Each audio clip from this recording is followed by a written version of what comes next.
Hey soul family, welcome back to my YouTube channel Priyanka 777 tarot. Guys, आप सभी के प्यार के लिए और प्यारे प्यारे कमेंट्स के लिए बहुत बहुत शुक्रिया, धन्यवाद, thank you so much guys. Channel पर जो भी नया है चैनल को सब्सक्राइब ज़रूर कीजिए, बेल आइकन को ऑल पर लगाइए ताकि आने वाले हर वीडियो का नोटिफिकेशन आपको मिलता रहे। और जितने भी मेरे सब्सक्राइबर्स हैं सभी का तहे दिल से शुक्रिया, धन्यवाद, thank you so much guys. आज यहाँ पर एनर्जी जो है वो ये है कि थर्ड पार्टी क्या एनर्जी अपडेट है। आज की रीडिंग में सभी क्वींस यहाँ पर हाजिर हो चुकी है गाइस। क्वीन ऑफ सोर्ड्स है, क्वीन ऑफ पेंटिकल्स है, क्वीन ऑफ कप्स है, क्वीन ऑफ वॉन्ड्स है। चारों की चारों क्वींस यहाँ पर आ चुकी है। तो यहाँ पर जो भी युद्ध चल रहा है महिलाओं के बीच ही चल रहा है।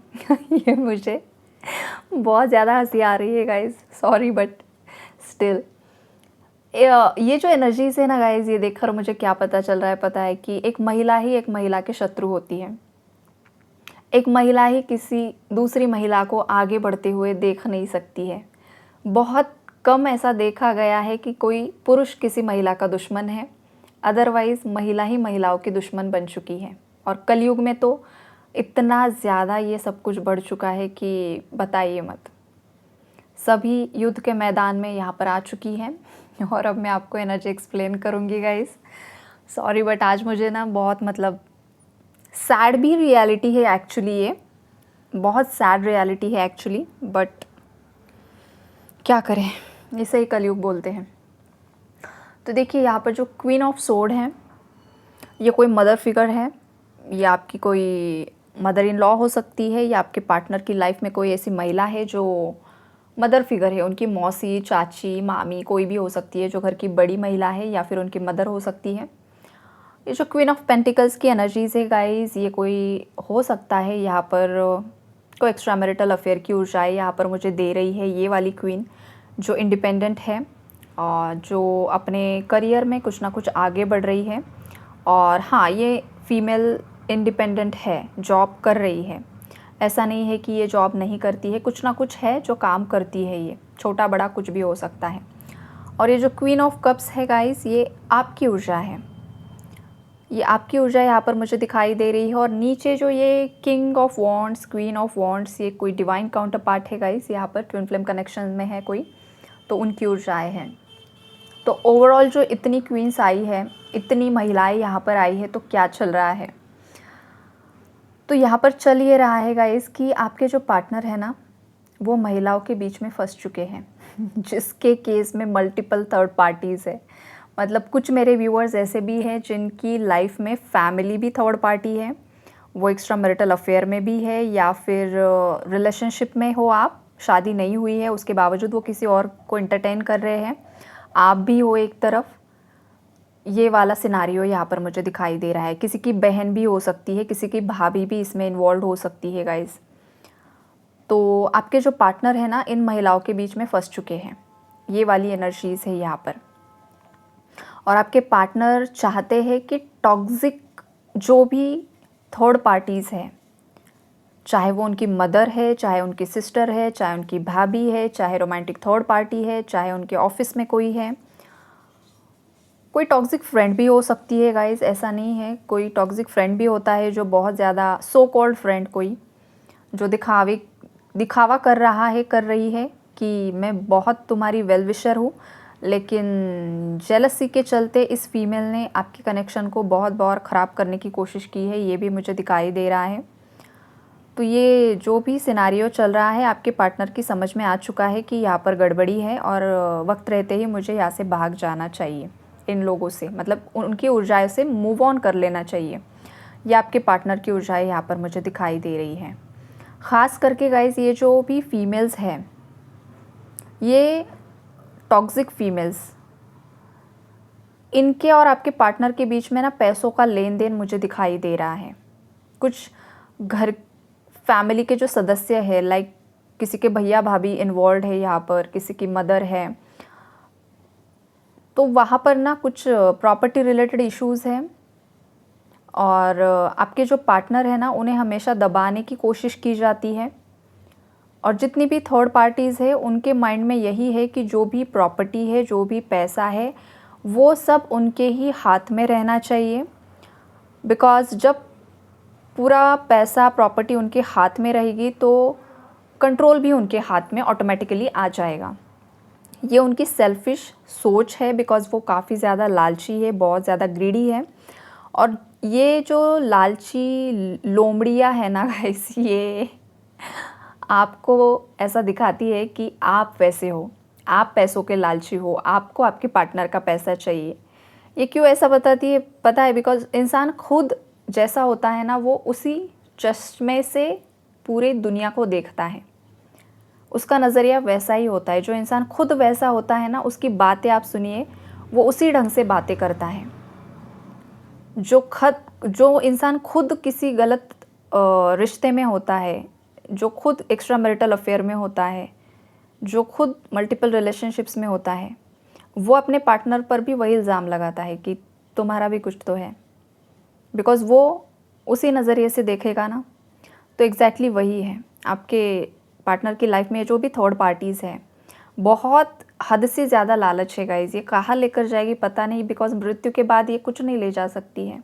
इस बात पर मुझे हंसी आ रही है। क्या लेकर जाएगी साथ में? सुकून भरी ज़िंदगी जियो, एक दूसरे को प्यार करो, रिस्पेक्ट करो। बदले की भावना से क्या होगा?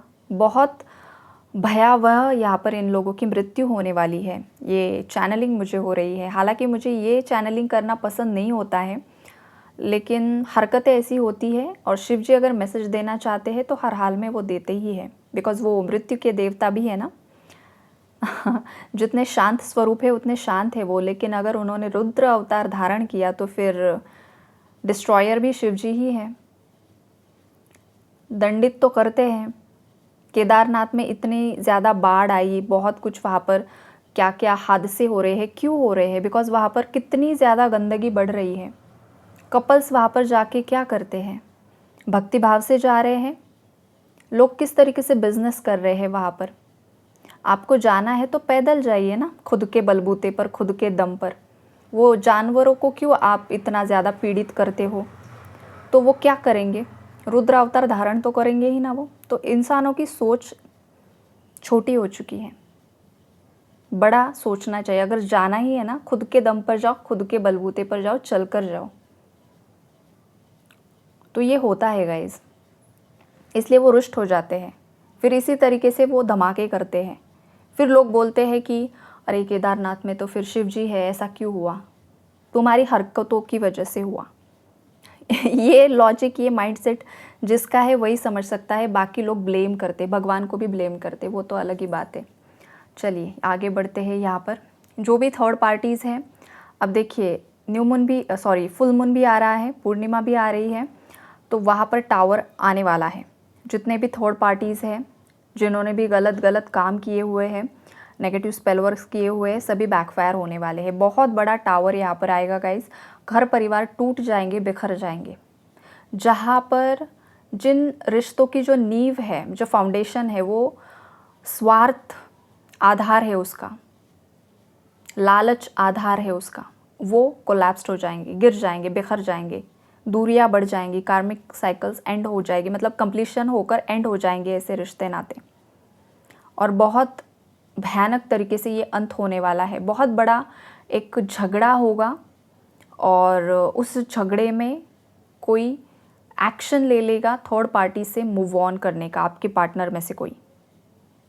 बिकॉज़ आपके पार्टनर सहते सहते थक चुके हैं। ये इंसान बहुत समय से सोच रहा है कि किस तरीके से मैं इस सिचुएशन को एंड करूं, but because of responsibilities, society, लोग क्या कहेंगे, इस वजह से इस इंसान ने हमेशा मतलब एक्शन लेने में बहुत देरी कर दी है। लेकिन अब ये आपका जो पार्टनर है ना, बहुत ज़्यादा सोच विचार कर रहे हैं, बहुत ज़्यादा ओवरथिंक कर रहे हैं।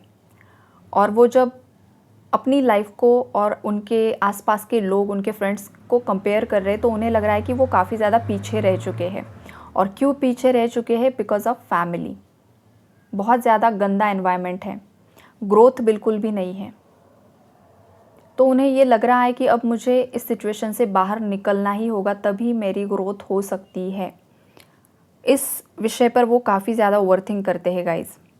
और आपके पार्टनर जो है ना, वो किसी का दिल दुखाना नहीं चाहते हैं, ये भी एक सच्चाई है गाइज़। आपके पार्टनर ने इन दिनों में, इन सालों में ये भी प्रयास किया है कि वो उनकी फैमिली और आपको साथ लेकर चलना चाहते थे। वो नहीं चाहते थे कि एक कोई छूट जाए। लेकिन जैसे जैसे वक्त आगे बढ़ा है, आपके पार्टनर को ये रियलाइज़ हो चुका है कि थर्ड पार्टी कितनी ज़्यादा टॉक्सिक है। कुछ केसेस में आपके पार्टनर को पता भी चल चुका है कि उसने बहुत ज़्यादा ब्लैक मैजिक का सहारा लिया है आप दोनों को अलग करने के लिए, और ये सुधरने की कगार पर बिल्कुल भी नहीं है। मतलब इसका कुछ दिखाई नहीं दे रहा है कि ये सुधर जाए। तो आपके पार्टनर को अब लग रहा है कि मुझे ही खुद से एक्शन लेना होगा, इस सिचुएशन को एंड करना होगा, तभी मेरी लाइफ में ग्रोथ आ सकती है। और यहाँ पर अगर आपके पार्टनर अगेन पीछे हट जाते हैं तो उन्हें भी कर्मा मिलने के चांसेस है गाइज। उनकी लाइफ में अगेन टावर आ जाएगा। इंसान पहले ही इतना ज़्यादा सह रहा है, दिख रहा है बिकॉज मुझे यहाँ पर, और अगर वो कुछ पीछे हट जाएंगे तो अगेन इस इंसान की लाइफ में टावर आ जाएगा। फिर बहुत बड़ा कर्मा यहाँ पर उसे फेस करना पड़ेगा। ये वाली भी ऊर्जाएं दिखाई दे रही है। तो लेट्स सी क्या होता है आगे। आई होप कि आपके पार्टनर अच्छा ही कुछ डिसीजन लेंगे, और एनर्जीज़ वैसे अच्छी ही है, लेकिन रेयर केसेस में होता है गाइज। 19-20 की एनर्जीज़ होती ही होती है, सबके लिए सेम एनर्जी तो नहीं हो सकती है, लेकिन मेरी दुआ यही है कि 100% एनर्जीज़ यही हो कि सभी के रिकन्सिलेशन हो जाए। अगर आपका जेन्युइन जायज़ कनेक्शन है तो ही, तो आप सभी के रियूनियंस हो जाए, यही ब्लेसिंग्स है आप सभी के लिए। Take care and God bless you all.